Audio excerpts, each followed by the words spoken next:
Welcome to Restless Heart Media, an apostolate of the Oblates of St. Augustine.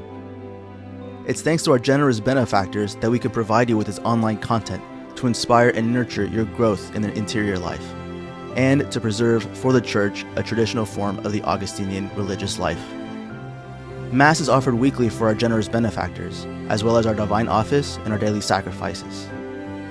To share in our mission and graces, you can visit www.oblatesofstaugustine.org/giving. God bless.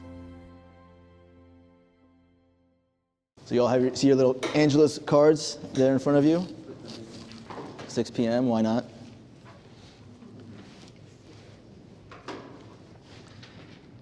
In nomine Patris et Filii et Spiritus Sancti, Amen. Angelus Domini nunciavit Mariae, et concepit Spiritus Sancto. Ave Maria, gratia plena, Dominus tecum, benedicta tu in mulieribus, et benedictus fructus ventris tui, Iesu. Santa Maria, Mater Dei, ora pro nobis peccatoribus, nunc et in hora mortis nostrae. Amen. Ecce ancilla Domini, fiat mihi secundum verbum tuum. Ave Maria, gratia plena, Dominus tecum, benedicta tu in mulieribus, et benedictus fructus ventris tui, Iesu. Sancta Maria, Mater Dei, ora pro nobis peccatoribus, nunc in hora mortis nostrae. Amen. Et verum caro factum est, habita in nobis.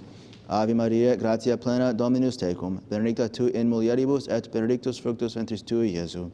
Sancta Maria, Mater Dei, ora pro nobis peccatoribus, nunc et in hora mortis nostrae. Amen. Ora pro nobis Sancta Dei Genitrix, et animus Christi. Oremus, gratiam tuam quaesimus Domini mentibus nostris infunde, ut qui angelo nunciante Christi Filii tui incarnationem coniovimus, per passionem eos et crucem ad resurrectionis gloriam perducamur, per emdem Christum Dominum nostrum. Amen. In nomine Patris et Filii et Spiritus Sancti. Amen.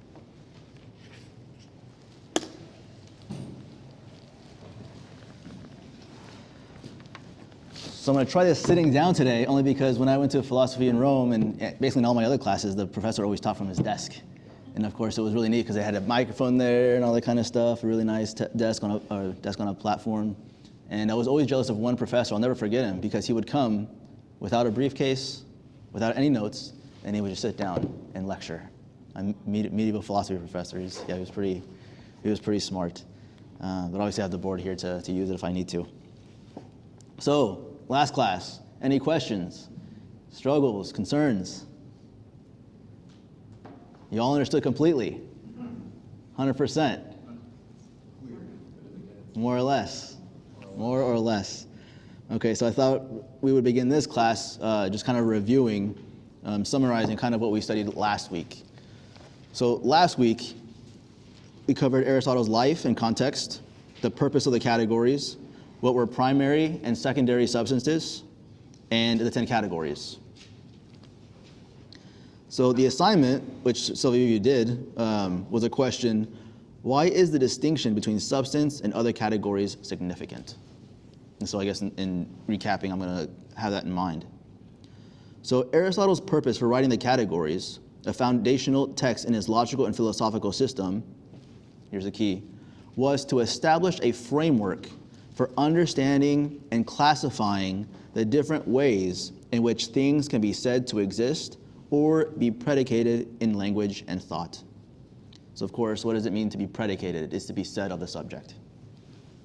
Subject, predicate. As part of his broader organon, or his collection of works on logic, the categories aims to provide a systematic basis for analyzing reality and organizing knowledge by identifying the fundamental types of predicates that can be applied to things. So I will outline the key purposes of the categories, grounded in Aristotle's text and philosophical contexts. Classifying types of predication. Aristotle's primary goal in the categories is, again, to categorize the various ways in which terms can be predicated of a subject in language.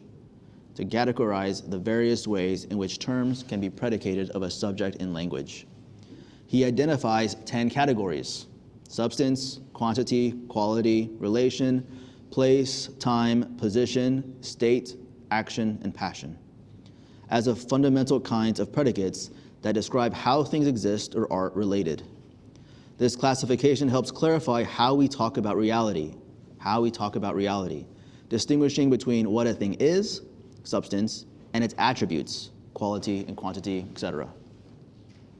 So for example, when we say Socrates is a man, or Socrates is 5 feet tall, or Socrates is wise, Aristotle's categories provide a structure to understand these statements as belonging to distinct types of predication. So Socrates is a man, substance. Socrates is 5 feet tall, quantity, a measurement, 5 feet tall. Or Socrates is wise, a quality. So establishing an ontological framework. Actually, first, you go into that. What is ontology? Anybody want to give it a guess? Ontology is not being in essence. Yeah, kind of. Yeah, it's reality. Yeah, also. It's The study of being. That's how you determine what something is. Everything has a being. Right. The reason why you're a man and not a horse. Except Sure. if you're a nominalist. We'll get to that today. We're getting to that today. Then there is no ontology. We're getting to that today. So, ontology in philosophy is the study of being, existence, and the nature of entities. It explores questions about what exists, what kinds of entities exist, such as physical objects, abstract entities like numbers or universals, and how these entities are related to one another. It addresses concepts such as substance, essence, identity, and categories of being. So there's that. So establishing an ontological framework, how to look at things that exist. Beyond linguistic analysis, the category serves at an ontological purpose, to describe the basic kinds of being in the world. The categories are not just ways of speaking, but reflect the fundamental ways things exist. And this is why it's going to be important, the discussion today, because there are people like the nominalists who think this is just an abstract way we categorize things in our mind, and it doesn't actually have a real existence in reality. So primary substances, individual entities like Socrates or a particular horse, are given ontological priority. Priority meaning first, obviously, because as the concrete particulars, they underlie all other attributes. They're the first thing that exists. We experience a color, like David is wearing a blue shirt. We experience blue because there's something real that's there first. We don't just see blueness anywhere. By distinguishing primary substance from secondary substance, or species and genera, genus, obviously, species is specific, genus is general. It helps us remember, what's primary, what's secondary. And non-substance categories, Aristotle lays the groundwork for his metaphysics, where substances are the foundation of reality. Like I said, there's only one thing that we have to kind of accept as a given, and that's that things exist. Res sunt, things exist. So the purpose is to provide a systematic way to understand what exists, ontology, by categorizing beings into primary substances and their attributes, ensuring a clear distinction between independent entities and their dependent properties. So again, the properties are dependent on the thing itself, on another thing. So the categories is actually I'll just skip that part. I'm repeating myself. So clarifying the role of substance. Essential purpose of the categories is to emphasize the primacy of substance, particularly primary substances, as a foundation of both language and reality. Aristotle argues that primary substances, or individual things, are ontologically prior because they are the subjects to which all other categories are predicated, and they persist through change. So again, last week we talked about transubstantiation as kind of the opposite of what this is, because to each of us, for instance, as we grow older, all of our attributes tend to change. Our hair color changes, our skin kind of changes, our even face features change. But our souls, our underlying substance, that remains from the moment we're born until the moment we die. So you can see that there's physical change that occurs, but the substance remains the same. And of course, transubstantiation is the exact opposite. The attributes remain the same, but the substance changes from bread to the body, blood, soul, and divinity of our Lord. Make sense? Okay. So as a summary, Aristotle's purpose in writing the categories was to classify the fundamental types of predication to structure how he described things. It was to provide an ontological framework that prioritizes primary substances as a foundation of reality. It was also to lay a logical foundation for reasoning and philosophical inquiry, and to clarify ambiguities in language and thought to ensure precision in discourse. All right, so week 2. Any questions so far? Okay, good stuff. So this week, we're going through categories again. This is our final week on the categories, and we're supposed to read, you will read chapters 6 through 15. So the topics today are all the categories. We'll go probably even deeper in them. To talk about predication and ontology, as we just did, but even more so to discuss universals and particulars. Because in the 1300s, so the 13th, 14th centuries, there was a guy named William of Ockham, a Franciscan friar, conventual Franciscan friar who studied at Oxford, who began to doubt these things called universal and basically called them just an idea, a way we use, a practical means that we use to categorize things, but it doesn't actually exist. Now, the thing with nominalism is it was a foundational idea to things like Protestantism and even a lot of modern philosophy, to where it leads us to a lot of the problems that we're experiencing today. So a lot of the problems that we're experiencing today, much in politics and in society, comes from the fact that people don't actually believe in a common reality. For instance, and this is so fundamental in science, as we'll get to see this. For instance, if a scientist is like studying a dog, for instance, and the only thing he can do is take a particular dog, this dog here. He can analyze it, check out his body system, his digestive system, his eyesight, all this kind of stuff, and he can draw conclusions from this particular dog. But what helps a scientist say, okay, this is the way an eye works in all dogs? If there's nothing in common between this dog here and all the other dogs, then the only way to actually do science is to actually go and get absolutely every single dog. Every single dog.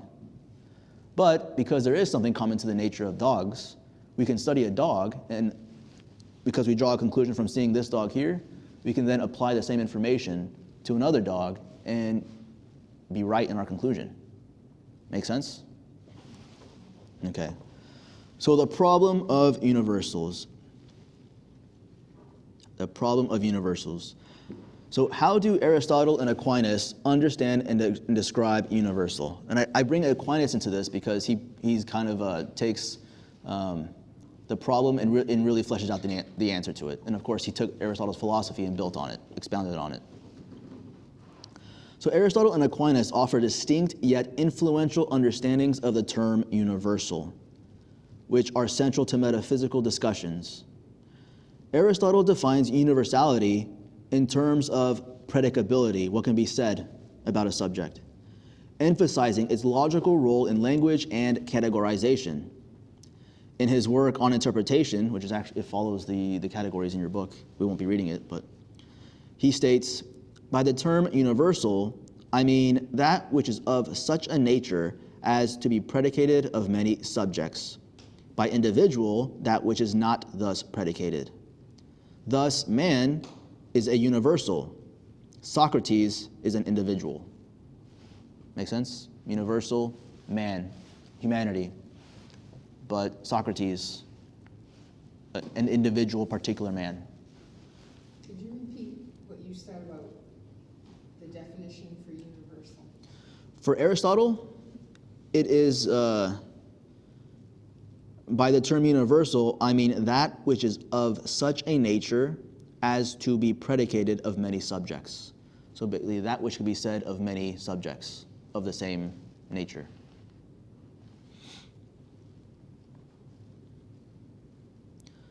So to make it more clear, for Aristotle, a universal is something that can be attributed to multiple particulars, like predicating man of both Socrates and Plato.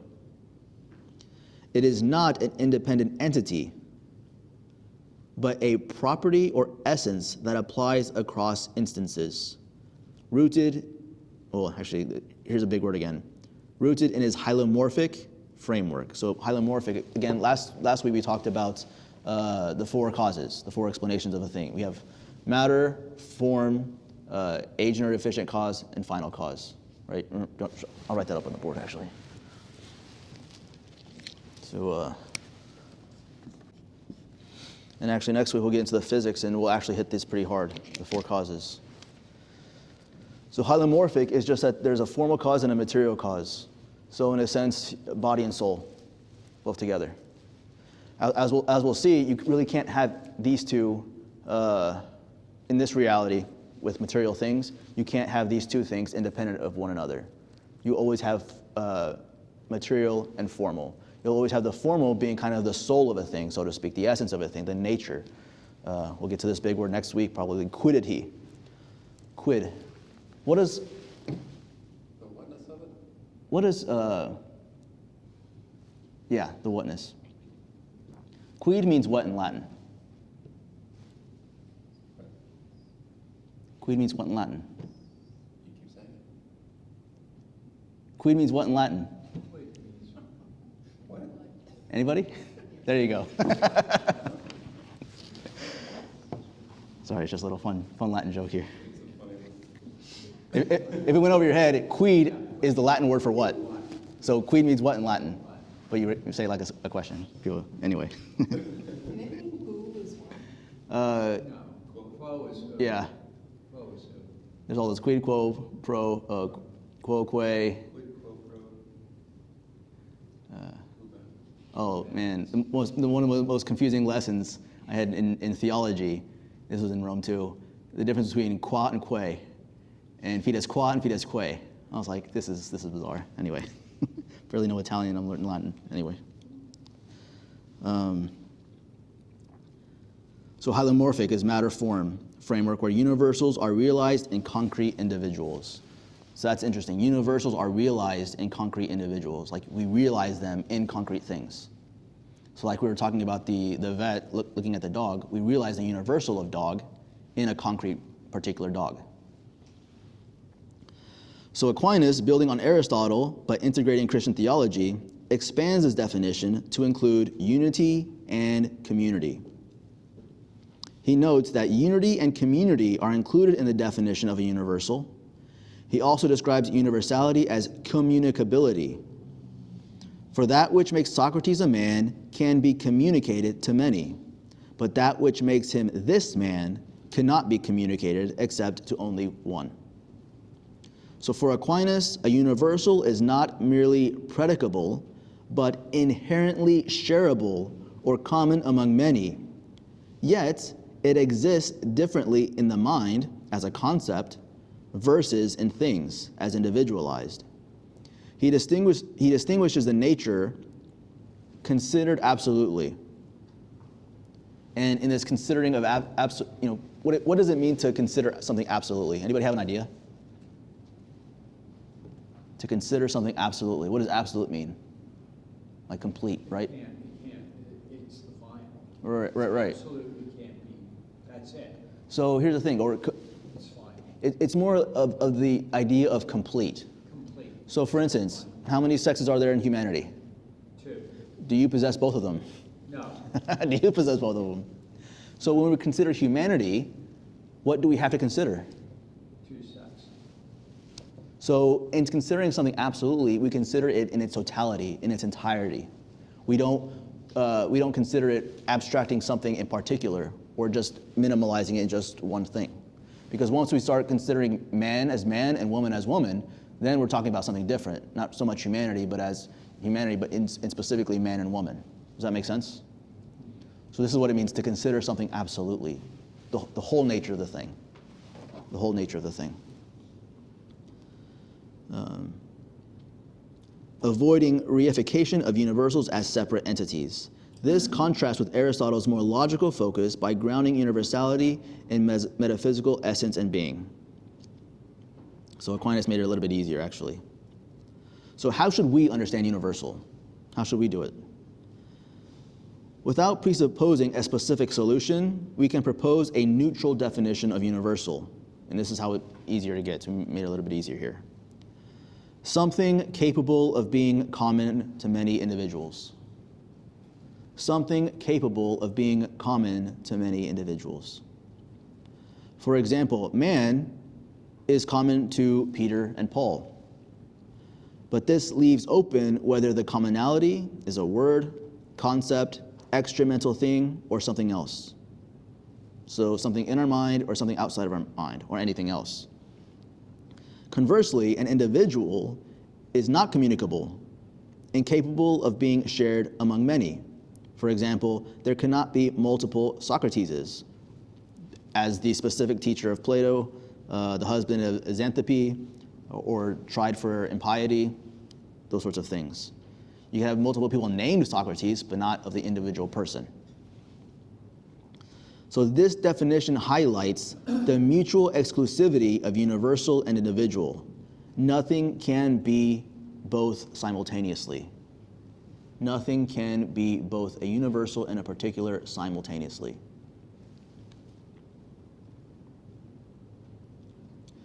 This understanding is crucial because it avoids biasing towards realism or nominalism from the outset. We're going to talk about that later today, what realism is and what nominalism is.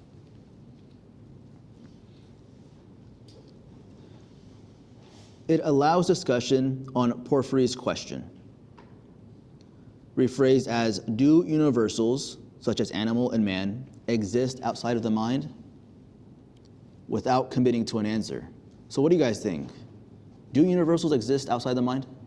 Yes. Yeah. What do you guys think? Yes or no?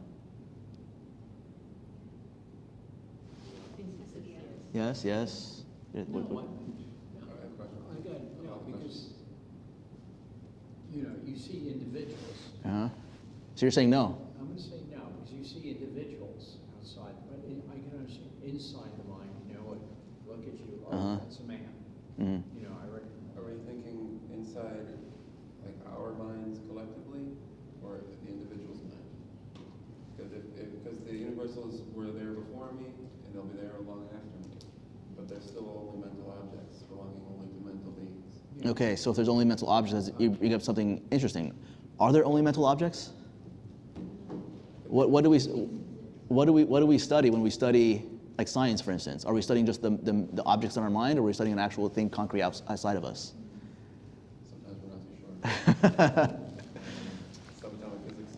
Because I'm only studying, for instance, I mean, you know what like a projector looks like, right? Or like, you know, when you go to the eye doctor, I always was fascinated by the image that they make of the eye, because of course they show you the inside of the eye, and then they show you the light of like a tree or something going into the pupil, and then inside your mind or whatever, it like flips the image upside down. And like, first of all, how do we even know that? But like, what do we study? Do we study that upside down image in our mind of the tree, or do we study the tree outside itself? What are we getting at here? What are we getting at? So that's the question of the day. What? What was your question? I said I forgot the question you asked. Oh. Do universals exist outside the mind? Not sure if anything exists Outside outside. I think, therefore I am.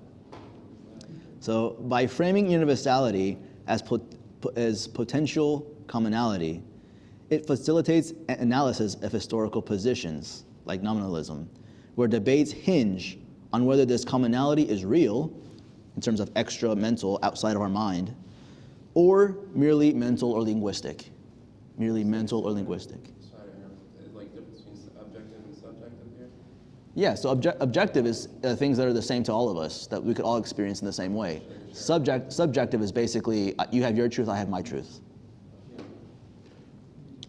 Objective is what you should say. This neutrality underscores the progression towards Aquinas' solution, which ultimately, this is a forebearing of what I'm going to say later on, Aquinas' solution, which rejects the binary framing and posits a nature considered absolutely, that is neither one nor many inherently. Neither one nor many. Neither one nor many. That's an interesting concept, isn't it? So we'll see. Let's discuss the problem of universals. The problem of universals is one of metaphysics' most complex issues concerning the ontological status of general terms like man or animal. It questions how such terms can apply to multiple individuals while individuals remain distinct. So it questions how such terms can apply to multiple individuals while individuals remain distinct. If I learn how to cure in a dog heartworm disease, how do I know that this is going to work for other dogs with the same heartworm disease? Again, there's either something common about all these dogs that I can know how to cure it, or else I have to figure out how to cure that particular disease in each particular dog that ever exists. So let us allow ourselves to be influenced by Boethius. I mentioned him last week, the author of Consolation of Philosophy. His second commentary on Porphyry's Isagoge, an introduction to Aristotle's categories. We love our commentaries in philosophy. We love our commentaries. So Porphyry posed 3 unanswered questions about genera and species, genus and species. But let's focus on the first, whether genera and species are real or are situated in bare thoughts alone. Again, rephrased, do universals exist outside the mind? Do universals exist outside the mind? That's the big question here.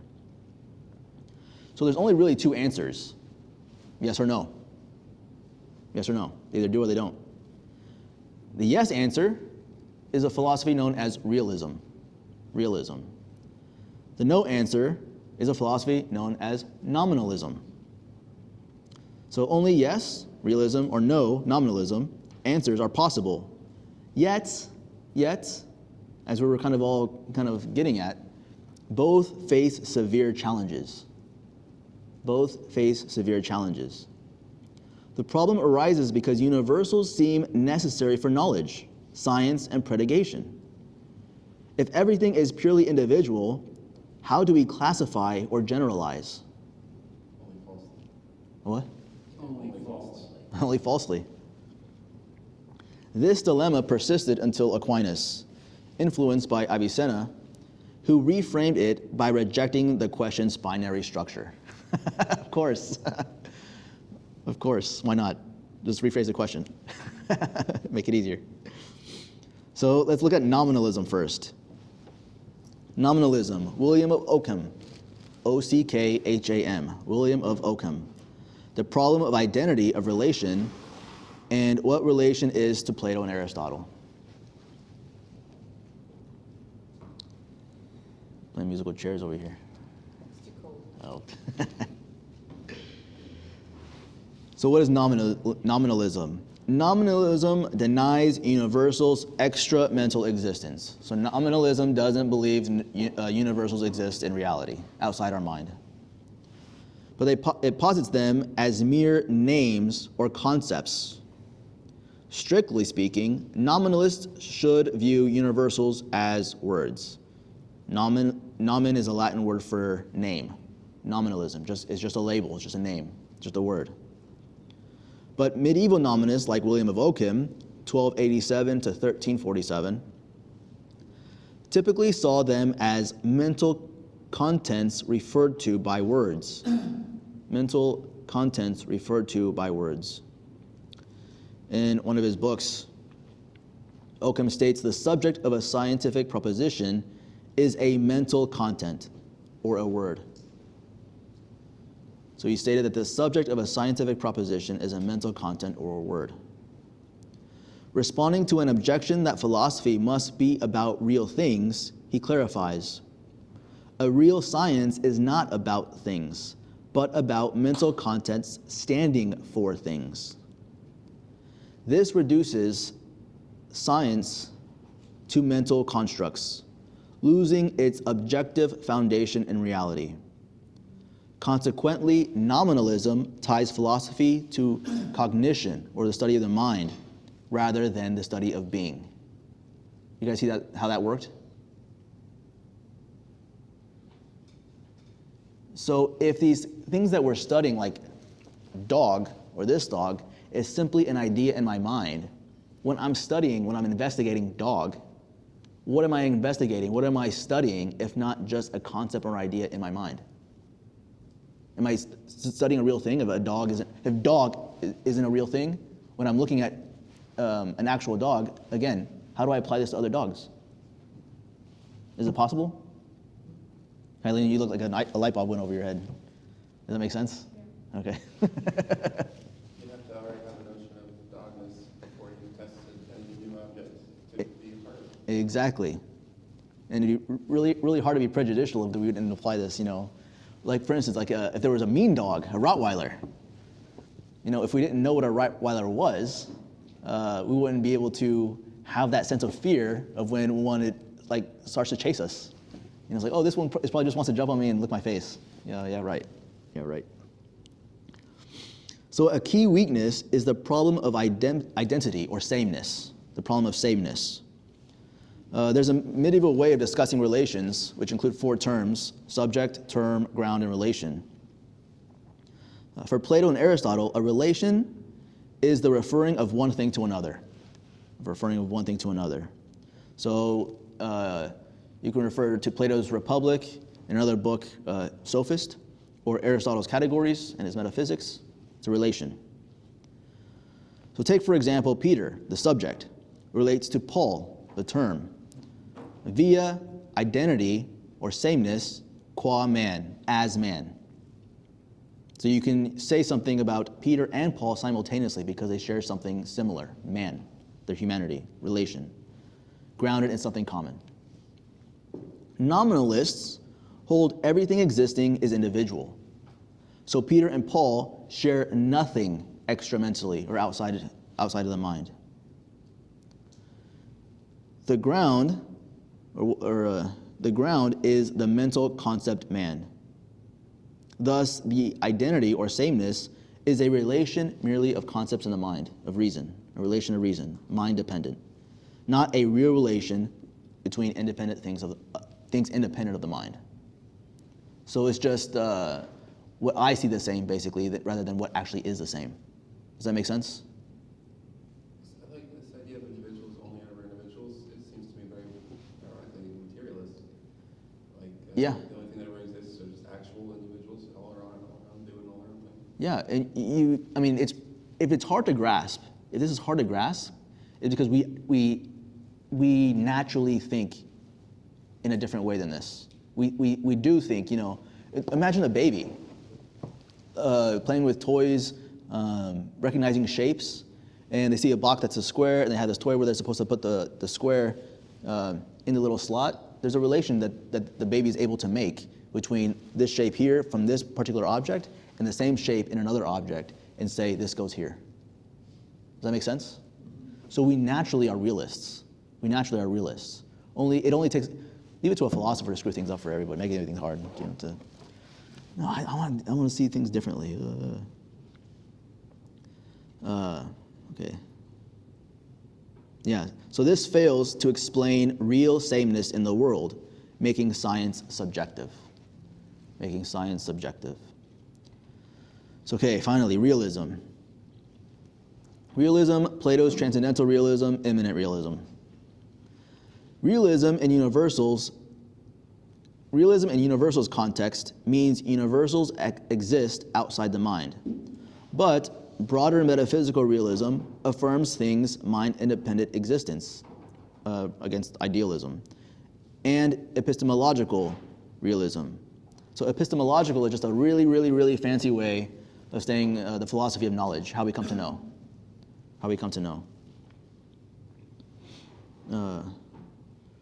So epistemological realism considers the knowability of reality, which in realism, did we talk about this last time? What's the definition of truth? No. What is the definition of truth? Something that conforms to reality. The mind conforms itself to reality. So it's adequation of the intellect with reality. So when I have in my mind something that exists outside of my mind as it is, then that is it's a relationship of truth. But if what I have in my mind is something that's completely different, then what I have in my mind is false. It's wrong. right? Let's see. So the truth as intellect's conformity with reality. Plato's transcendental or exaggerated realism considers universals, or the forms or ideas, as independent, non-sensible, immutable entities in a separate realm. The ideas, the mind of God, essentially. So he said it in his book Republic, men are truly real. Individuals like Socrates participate in them. But the problems with this type of realism are that there's a lacking of experiential evidence. We experience individuals, but not abstracts. So in a sense, my dog Chewy seems more real than dogness. Causality is unexplained. Aristotle critiques in Metaphysics, in his book Metaphysics, how forms cause or relate to particulars without inducing change or aiding knowledge. So somehow one connects to the other without there any being a form of change. It's like a ball hitting a bat with there no being change. It doesn't really make sense. And then, of course, the third form of realism is eminent realism, which responds by locating universals in sensible things, not separately. But the objection to eminent realism, if features change in one thing, and this is important, if features change in one thing, for example, burning one paper destroys its color, the same color in another unchanged paper implies they are distinct, not universal. Thus, eminent realism fails to maintain true unity. So what is Aquinas' solution? So you see there's issues with both types of realism and nominalism.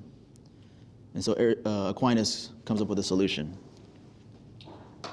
So Aquinas rejects Porphyry's question as illegitimate. The question was, do universals exist outside the mind? So he says this question is illegitimate.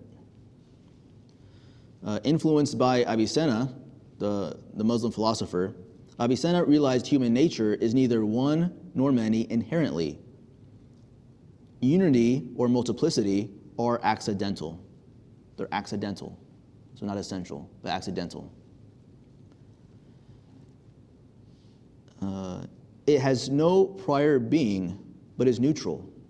So Aquinas refines this. The nature considered absolutely, such as man, has no proper being. The nature considered absolutely in everything has no proper being. Again, there's not one human being who encompasses everything it means to be human, all of humanity, right? So the nature considered absolutely, such as man, has no proper being, abstracting from all being without prescinding any. Now, prescinding, what does that mean? Any guesses? It's kind of a big word, weird word. I guess. Prescinding refers to the act of mentally separating or abstracting one aspect, quality, or element of something from others, considering it in isolation without denying its connection to the whole. So without doing that. So you have to consider it in its whole, in its entirety. Prescinding would be kind of, abstracting manness or womanness from humanity, from man. Okay. It includes only definitional attributes. So rational animal is what a man is, a rational animal. It only considers what it is in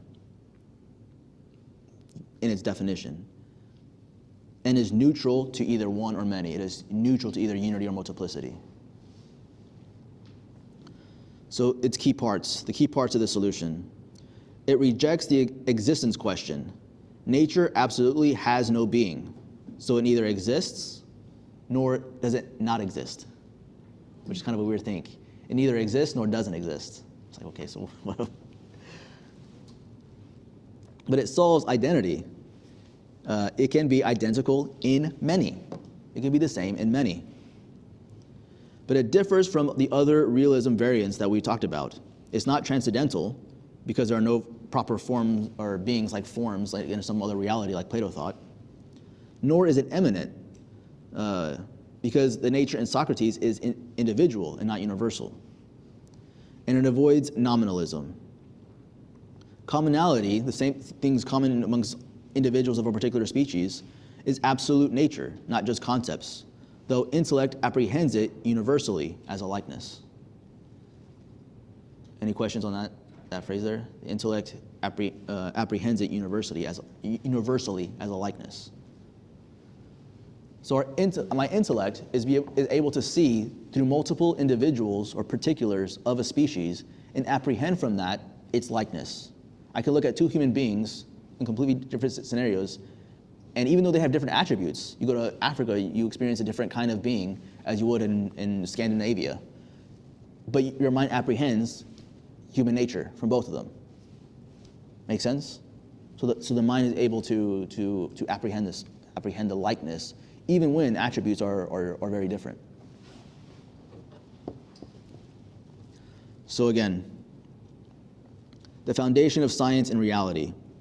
Why must it be so?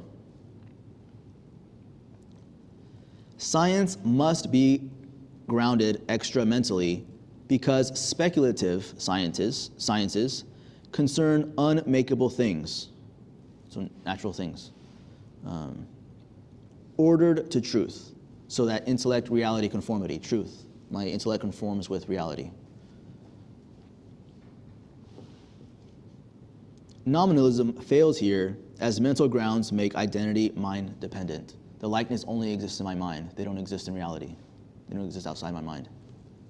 So nominalism makes science basically impossible. And there's actually, in one of the famous, I guess we call it contemporary or modern atheists, Richard Dawkins, who's the author of the book, The God Delusion. He subscribes to a particular form of philosophy called empiricism. Now, something empirical is something that you can actually touch, you can experience with your senses. But when you make it an ism, it's basically saying only that which I can touch exists. So he doesn't believe in things such as form. He doesn't. Only which you can touch and measure. There you go. Exactly. Is the most important thing, and basically. So he would say love doesn't exist as some mystical experience. It's just like chemicals in the brain. Right. Right. So you can see nominalism precisely in these things, because if there is no commonality in certain things, if only that which you can physically experience exists, you run into all sorts of problems, even with science. So theoretically, if he could not travel to another area and somebody else saw something that he could not see, would he not believe it exists? Well, he would say it was an act of faith. I trust you. You saw it. I trust that you saw it. I trust that it exists. But it's merely an act of faith. It's not. It would fail every scientific test in that sense. But I mean, technically, you can't believe it based on faith.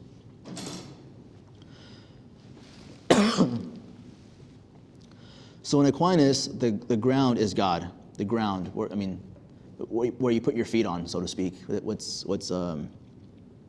makes everything make sense. And this is why, in one sense, you have rational proofs for the existence of God, sure.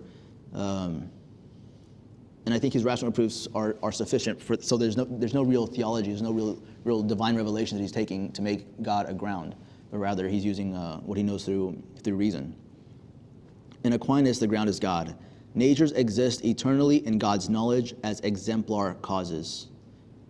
Now, exemplar will become clear after a couple of sentences here. Human nature in God grounds Peter and Paul's identity as man. Their real relations to the same exemplar, the same what causes them both to be man.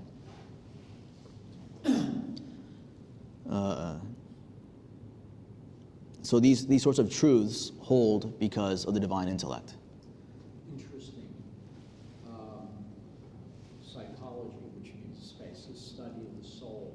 Most psychologists today don't believe there's a soul. Yeah, which is weird. You can't measure it, you cannot touch it. It doesn't fit into mathematical equation. You can't have an experiment on the soul. Right. At the same time. So epistemologically, which again is the philosophy of knowledge, how we know, humans abstract natures from individuals. So as I said, I can go to Africa, see an African. I can go to Scandinavia and see a Norwegian. and abstract the fact that these have the same nature. They're both humans. So we have that mental ability. And that's what that process is called, is abstraction. So we pull it, and basically we pull it out of reality. We abstract it. Ultimately, grounded in God, this ensures objective realism. Natures from natural things reflect divine exemplars. So an objection would be, humans don't know God's mind. So how do we know these exemplar causes? How do we know these natures if we don't know God's mind? And the response is simply, abstraction from things suffices, casually tied to God. So we just have the mental capacity to do it. So we can know it only after experiencing it, sure, because if we knew the mind of God, we know a lot of awesome things. But it suffices to know from experiencing an individual thing to abstract its nature. Does that make sense? Then you're like kind of.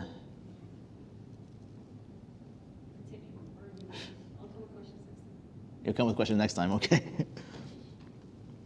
So this Thomistic foundation preserves science's objectivity. Without extramental ground, knowledge is subjective. God's exemplars provide it eternally. So there is the problem of universals solved. So they exist outside the mind, but considered absolutely. Because then we lead to a lot of other philosophies with subjective truths, like, Kant's transcendental idealism. And again, this has very significant repercussions, because when we consider man as man, this is what we have to do. This is what we have to lay our ethics, our morality based on. Because otherwise, how can I tell that something wrong, from me doing it is wrong, is also wrong for somebody else? If there's this commonality, this sameness, this identity that is lacking. How can we form an ethics that works for humanity, for all of man, if there isn't this likeness, this identity between other humans? Does that make sense? So this is why within this class, I said, I think, I guess in the advertisement for it or whatever, that all of this philosophy is 100% cumulative. 100% cumulative. So right now he's laying a foundation, in the categories of foundation, to then ultimately lead, again, we'll see it next week in physics, when we talk about more about these four causes, change and chance, or they call it spontaneity and chance, really some neat ideas. But then ultimately he's using this to build onto what is his philosophical anthropology in his book De Anima. What is a human being?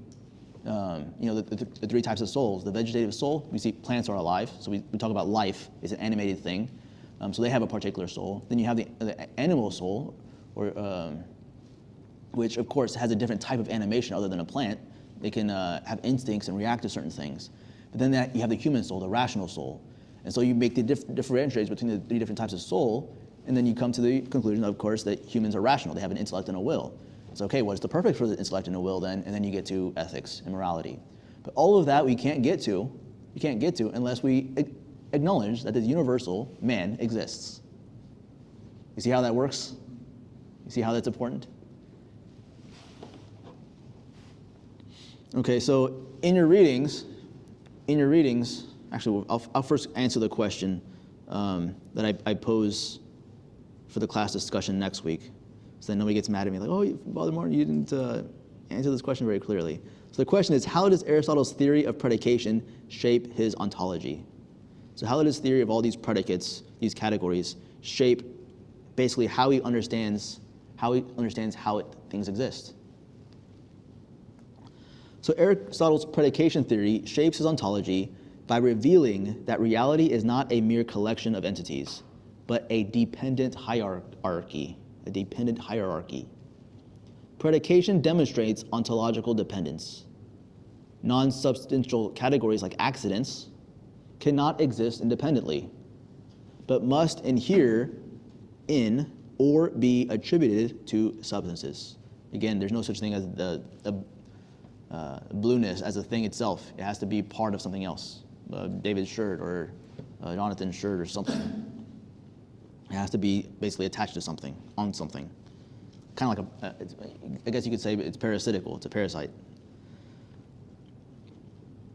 The emphasis on essential predication, things that are said of something else, underscores natural things as stable structures in the world, while accidental predication, things that are present in something, so like blue is present in David's shirt. Did you get it? No, missed. No, dang. While accidental predication, present in, accounts for change and variability without undermining the permanence of substances. So David's shirt can change if he spills a bunch of tomato sauce on it, makes it, red plus blue, I guess, equals purple. I don't know if there's a detergent strong enough for David's mistake, so he's got a new purple shirt. So in your reading this week, Aristotle will go very more in depth into each of the predicates, each of the categories. Do you guys need a break, or you guys still there? Might help to get up and walk around. All right, 5-minute break, 10-minute break. So I looked at the reading, and I saw Aristotle getting more and more detailed with each and every single one of the categories, and I was like, wow, this is getting crazy. So I thought maybe I just put together some sort of a succinct, concise, more or less a deeper explanation of each of the four, and then of course you'll have this in notes, so that if you're doing the readings afterwards, as opposed to before, it might be easier for you to read the notes and then to try to filter out a lot of what he's saying, because as Kayleen was pointing out during our halftime, he has this weird vocabulary way of using substance like 20 different times, and a way of phrasing certain things that sometimes he'll use it several times within a sentence, and it could just make things just complicated and just like go over your head. One of the things I also don't like when people use former and latter, because then I have to go back to the previous sentence to figure out what he's referring to. It's one of my pet peeves, actually. It's like so I guess first category, that's not something. First accident. First predicate. Quantity. In Aristotle's categories, quantity is one of the 10 categories used to describe the attributes of a substance. It refers to the measurable or countable aspects of a thing, such as its size, number, or extent. Aristotle divides quantity into two main types: discrete and continuous. Discrete and continuous. So this is something more that we're adding to it that we didn't talk about last week.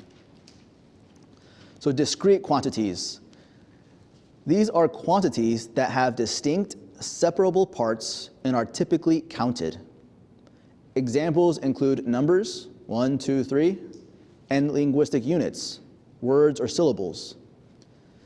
Discrete quantities do not blend into one another. They are distinct and finite. Distinct and finite. Continuous quantities, these are quantities that form a continuum with no clear separation between parts. Examples include lines, surfaces, solids, time, and place. Continuous quantities can be divided infinitely and are measured rather than counted. So Aristotle further notes that quantities have no contraries. For example, large and small are relative, not opposites. And that quantities are capable of being equal or unequal. For example, 2 lines can be equal in length, or one can be longer than the other. Quantity as a category is distinct from other categories like quality or relation because it focuses solely on the measurable or countable properties of a thing, not its nature, position, or other attributes.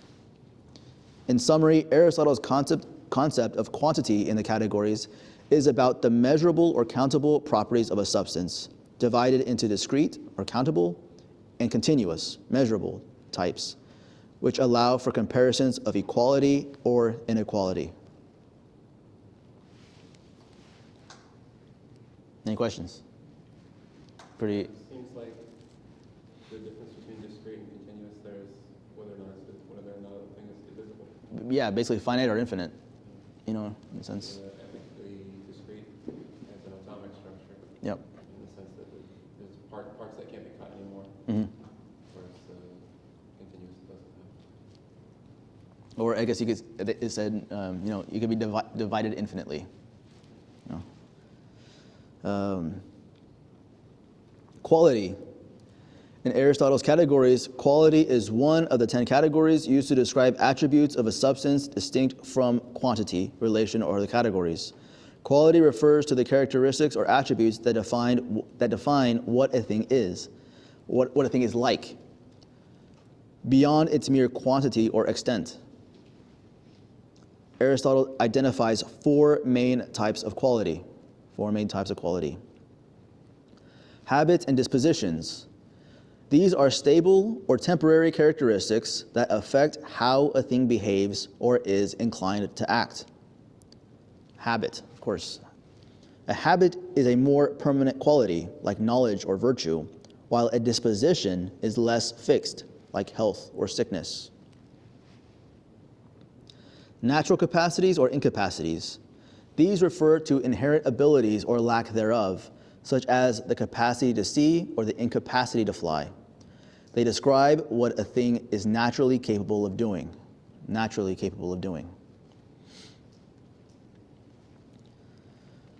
Affective qualities and affections. These are qualities that produce sensory effects or are affected by external stimuli, such as colors, tastes, or temperatures. So for example, sweetness, redness, or warmth. They can also include emotional states like anger or fear. The last one, shape or form. This includes the external configuration or structure of a thing, such as being triangular, square, or curved. Aristotle notes that qualities do admit of contraries, such as hot versus cold, just versus unjust, and can vary in degree. Something can be more or less white. Unlike quantities, qualities are not primarily about measurement or counting, but about describing the nature or condition of a substance. For example, describing someone as wise or something as red pertains to quality, not how much or how many. In summary, Aristotle's concept of quality in the categories encompasses the attributes that characterize a thing's nature, including habits, capacities, sensory properties, and shapes, which can have opposites and vary in degree, distinguishing them from other categories like quantity. Did we talk about the definition of nature last time? Nature. I think we did, yeah. Yes. Depends how we use the word. Could you mean it to be like, Hold on, Like it has two meanings, like what's the environment, what's like how we behave. I can barely hear you. Like it has two meanings, like you were talking about how words have two meanings. Uh-huh. And then you said nature can be like the environment, like animals, but it can also be like the way we behave. Okay, so when we're talking about a thing's nature, Yeah. how would you define nature in that sense? What was the question? If we're talking about a thing's nature, not nature as an outside, A thing's nature. how would we define nature? And then it would be like the way they behave by instinct. Mm, Kind of. Like how we're inclined to act. yes, but it comes from this definition. Nature is the principle of motion or rest in a thing. Principle of motion or rest in a thing. But yeah, so when we're talking about a nature or essence of what a thing is, that limits what it can do. Like for human beings, we don't have wings, we can't fly. Likewise, when we're talking about morality, we're basically identifying our nature, what is good for our nature and what is bad for our nature, which is why it's pretty unique. We oftentimes fear when we're doing something immoral or unethical about God's wrath, God's punishment in the future. The problem is when you do something that's bad, you're doing something that's contrary to your nature. When you do something that's contrary to your nature, two things happen. One, you hurt yourself in some physical capacity, but also two, you render yourself less happy because your nature is to be one thing and you've decided to become something else. So happiness is precisely our wholeness, us being what we are, or what we're meant to be. Whereas when we act contrary to our nature, we're taking away our happiness because we're becoming something that's not what we're supposed to be. it's like that meme where it says like, in my lane, flourishing, moisturized or whatever. But the point, Like the word, I'm sorry, the word eudaimonia is also sometimes translated as flourishing. yeah. But, go ahead. Or what if, like, two natures congregate and they're in the same category for, like, the nature of humanity and the nature of the individual? Sometimes the individual may not necessarily want to do what's the nature of humanity, even though he is part of humanity. You understand what I'm saying? So here's the thing. I'll finish off my thought real quick. That here's the thing about nature, because I'm talking about lack of happiness and ultimately hurting yourself. The punishment for sin, so to speak, is precisely the consequence of the act. God has already written the punishment in doing the thing that is contrary to our nature, our unhappiness, and then sometimes our own physical hurt. So here's the thing. So we can't really talk about two different types of humanity. There's just humanity. That's it. We can talk about men and women, and usually this conversation has to do with like there's roles. Like men are physically strong, women have different physical features that are for different things. So there's different, in a sense, characteristics, behavior that will ensue from these two different types, right? But even though they're both humans. So humanly speaking, regarding morals and all that kind of stuff, we can talk about both men and women together. But then oftentimes we do have to make some sort of separation because of different roles based on our natures. Or as nature as man, not as human, nature as man, but nature as, and also nature as woman. Does that make sense? But in terms of like maybe, I'm thinking about, you know, things you might encounter today, talking with friends or whatever. Maybe someone knows he's a man but doesn't want to be one and wants to just decide he's something else. In as much as he wants to, from his own desire, whatever else, just because he wants to do it doesn't mean it's going to make it happy. We don't get to decide our nature. We just are. We just have to accept it. It is what it is. The only thing we could do, again, what makes a human is his reason. He's a rational animal. So what is the purpose of our reason? What is the purpose of the intellect? Is anybody satisfied by knowing that what they believe is false? No, only by the truth, which is why they have to convince themselves that they are something that they're not, first and foremost, because they have to believe that is true in order to think it's good. But like as I said earlier in the class, the purpose of the intellect, what is truth, the relationship with the mind, with reality, is the conformity of the mind to reality. So unless we conform our mind to reality, we don't stand a chance of being happy. We don't stand a chance. And so that's why the consequence of sins, all this kind of stuff, is written in the very rejection of what is true, good, and beautiful. Does that make sense? Does that answer your question? Or did I go off at some sort of other tangent that didn't really answer your question? I can do that too. No, I get what you're saying. I was thinking of a different scenario, but I understand. Well, give me a scenario. Because it's like the right to self-defense, but it's contrary to kill someone, right? Uh-huh. But then it's contrary to human nature to kind of like reduce, I guess, human population in that concept, but then it is also my nature to defend myself. Right. No. So there's actually a principle, the instinct of self-preservation. That's actually, well, self-defense is precisely us acting according to our nature to preserve ourselves.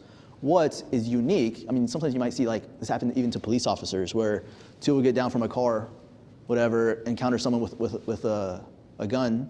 The person will point the gun at the police officers, and they like freeze, and they just like they'll bow down, and the police officer will end up just giving up and laying down their lives, just allowing themselves to be killed because they couldn't bring themselves to it.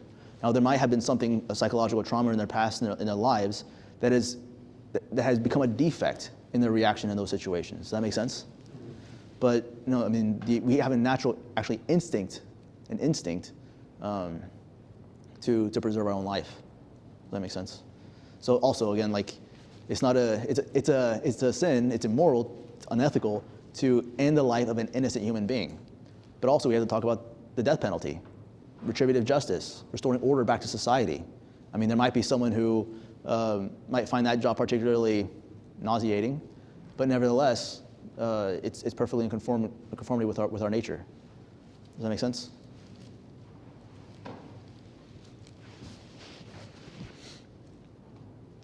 Relation.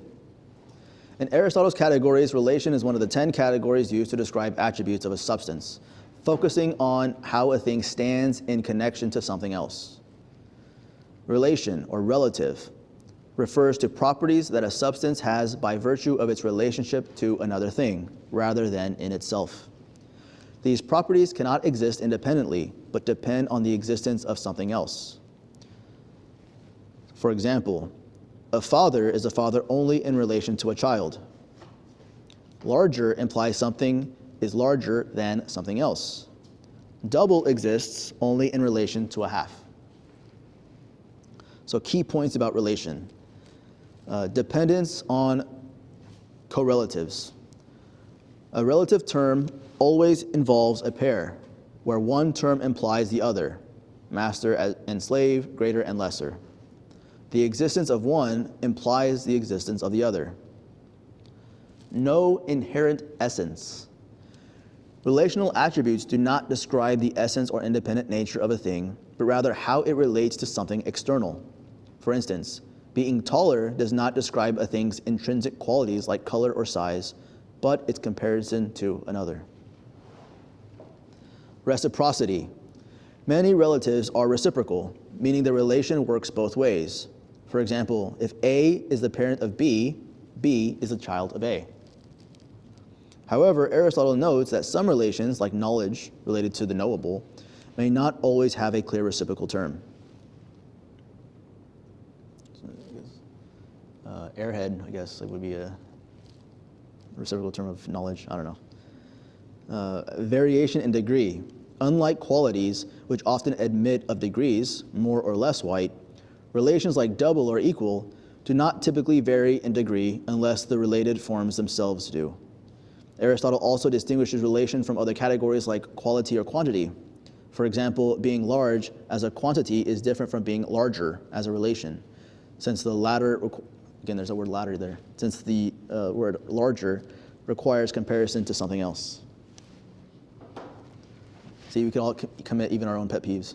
Anyway, in summary, in the categories, Aristotle's concept of relation describes attributes that exist only in reference to something else, characterized by their dependence on correlatives, reciprocal nature, and focus on comparative or positional properties rather than intrinsic ones.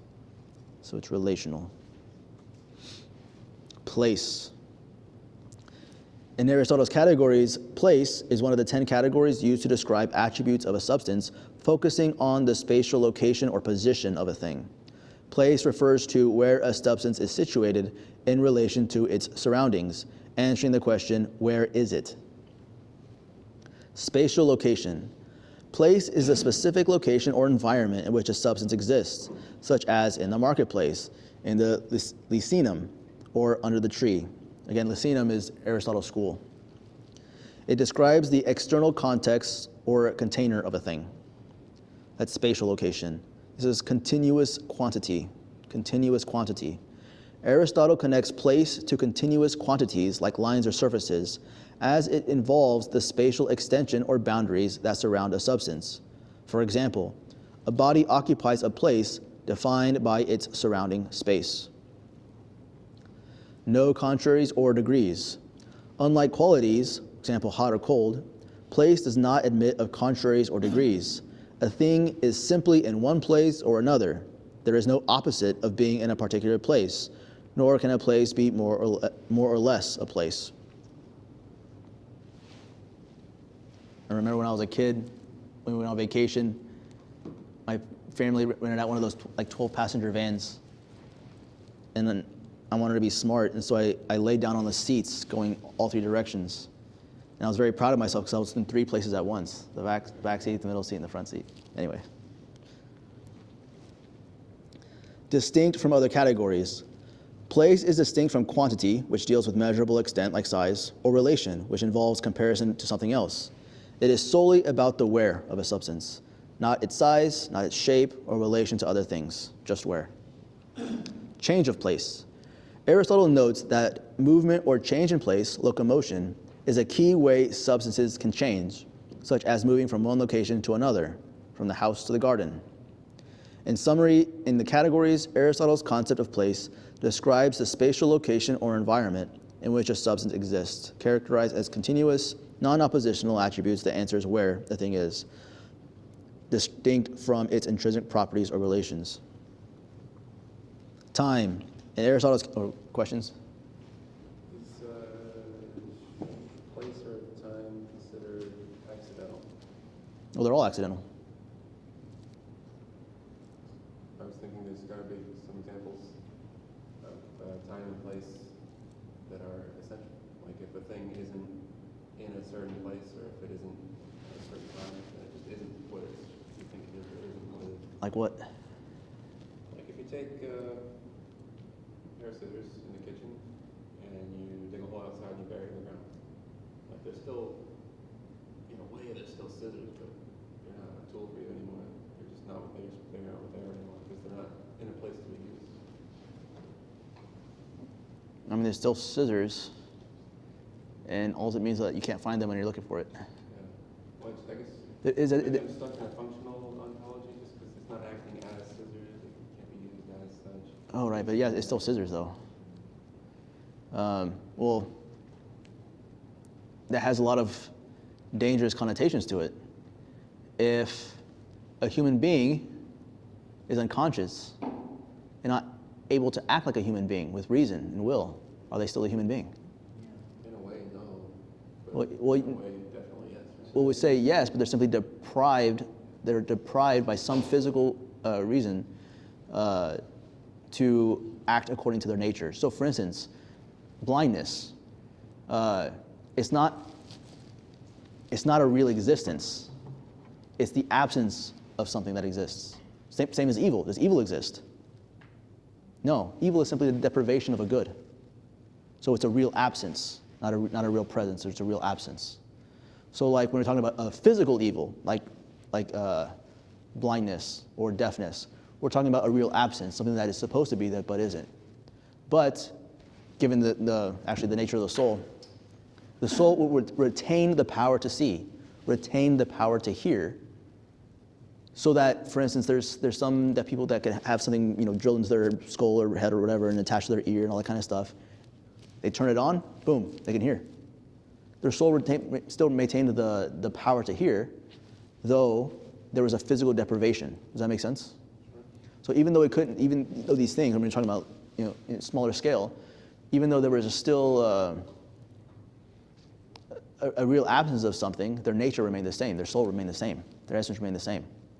So like someone who's on a ventilator, brain dead, or whatever else they want to categorize it, will still always remain the capacity to be a human, insofar as they're still physically able to regain that capacity. Does that make sense?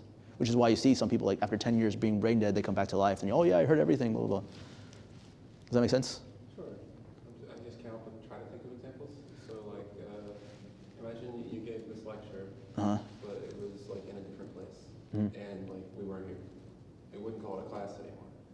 It would just maybe call you practicing a lecture, but it wouldn't be giving a class. Well, So like the location is essential. I mean, we're talking. Time and place.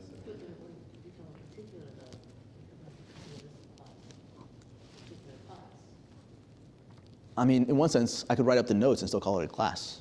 I have on my computer desktop my class on philosophy of Aristotle on categories. So it depends on what you mean by class. Again, we have all these equivocal terms, all these synonyms. I don't think place or time can be something essential to something's nature in terms of an ontological being, an actual being itself. I guess you can say Friday night football, it being on Friday night is essential to what it is. But that's really, but the name Friday night football is just the name that was given it because it's on a Friday night, but it's not really essential to the football game. Like the rules don't change from, for instance, Sunday night football, Monday night football, Thursday night football. The rules don't really change, just the day, time, place, circumstances. So it's not an essential. It's an accident. Yeah, it would have to be an essential only to the individual. Yeah. Not to the universal idea of it. Right. Okay, so time. In Aristotle's categories, time is one of the 10 categories used to describe attributes of a substance, specifically addressing when something exists or occurs. Time refers to the temporal context or moment of a substance's existence or activity, answering the question, when. Very verbose just to say that, just when. Time means when. So temporal context. Time indicates the moment or duration in which a substance exists or an event takes place, such as yesterday, now, or in the morning. It locates a substance or its actions within a temporal framework. Continuous quantity. I think I mentioned last time that there's some Thomists who group some of these categories together to make it just 5 categories or stuff like that, and you can kind of see why. Continuous quantity. Like place, time is a continuous quantity as it forms a continuum that can be divided infinitely. Hours into minutes, minutes into seconds. It is not discrete or countable in the way numbers or units are. No contraries or degrees. Time does not have opposites or admit for degrees. For example, there is no contrary to yesterday, and one time cannot be more or less a time than another. Time simply marks a point or duration. And I would say that, when we say it's not the right time versus the right time, it's not, we're talking about something else, not really actual time. Like we're talking about something, a moment or other circumstances that actually isn't, the actual, yesterday or today or something of the sort. Distinct from other categories, time is distinct from quantity, which measures extent like size or number, quality, which describes characteristics like color, or relation, which involves comparison. It is solely about the temporal when of a substance or event. Relation to change. Aristotle connects time to change and motion, as time is often understood as the measure of change, more fully explored in his Physics. Yes. In the categories, however, time is primarily about situating a substance or action in a temporal sequence. So that's actually how Aristotle, and we'll see it in physics, defines time is a measurement of motion, is a measurement of change, which is why if you think of eternity, and there's no physical object, so to speak, why is it eternal? Well, there's no change. It's just the absence of change, the absence of going from one thing to another. What about a perfectly consistent change? Well, see, Lack of changing in the changing continuum. well, there's a continuum of change then, so there's time. Yeah. So eternity actually is just one moment now. So we think about the present, and future. Eternity is the eternal present, is the eternal now. There's no going from one thing to another. Especially if you think about even God's essence, he has to be fully actual, because if he has any potential in him, then he's not fully what he is. So that contradicts what even the definition of God would be. And so that causes him to be simple and not complex, not made of parts. I was going to say something ridiculous. Sure. Is he time traveling? Because he's always eternal. Whatever point in time he is, he's the same. Well, he's I'm just out of curiosity. omnipresent, always present. But then again, he exists in a way here that is different in the sense that all the things that exist have being. They receive their being from something else. So we're all contingent, meaning we exist, but we don't have to exist. Whereas God essentially exists, like existence is his nature. Just like rational animals are nature, existence is his nature. So by that very nature, he can't lose existence. So he doesn't receive existence from anything else. His nature is to exist. That's why one of the most exalted names of God comes from the book of Exodus, when Moses asked the burning bush, "Well, who are you?" And God responds, "I am who am. I am. I exist. I am existence." It's a little bit cheating, the ontological argument. Well, that's definitely different. That's St. Ambrose. I've never bought that one. I was like, bro, that's cheesy. No, because the ontological argument, St. Ambrose, the bishop who baptized St. Augustine, he says, okay, think of the greatest being that could possibly exist. Okay? Therefore, God exists. Like, wait, how did you get to that? Because if you're not thinking of the greatest possible being that can exist, you're not thinking of God. So God must exist. If you can think of the greatest possible being, then that's God. Start with the greatest possible island. It's like, Perfect island, is it real or is it not? we got better arguments, guys. Don't worry. Okay. Position. I've got quite quite a few left. Well, it's been an hour and a half. Actually, I mean, I can feel you guys getting bored. I just feel the energy. So I will send you guys these notes, and you can read through them. It'll make reading the little sections a lot easier in Aristotle, because just the way it's formatted and all that kind of stuff, it gives you the bullet points of all these things. But the main point that I wanted to convey throughout this particular lecture was the problem of universals, whether they exist, how they exist, and introduce to you guys the concept of nominalism, because as I said, it's the birth of this post-truth world that we live in. It's really not a post-truth world, it's a subjective truth world, where you have your truth, I have my truth. I can think I'm a woman and you have no grounds, philosophical grounds, realistic grounds to disagree, because you have your truth, I have my truth, which we call that relative truth. And what's interesting about relative truth is that it defeats itself by definition. Relative truth means each person, each human being has their own truth. There's no absolute truth, a truth that we can know. But what's the problem with that? You've just given us an absolute truth statement. Exactly. I just said it's absolutely true for everyone that they have their own truth. That truth is relative. By its own definition, it beats itself. But this is what people out there believe. You have your truth, I have my truth. And so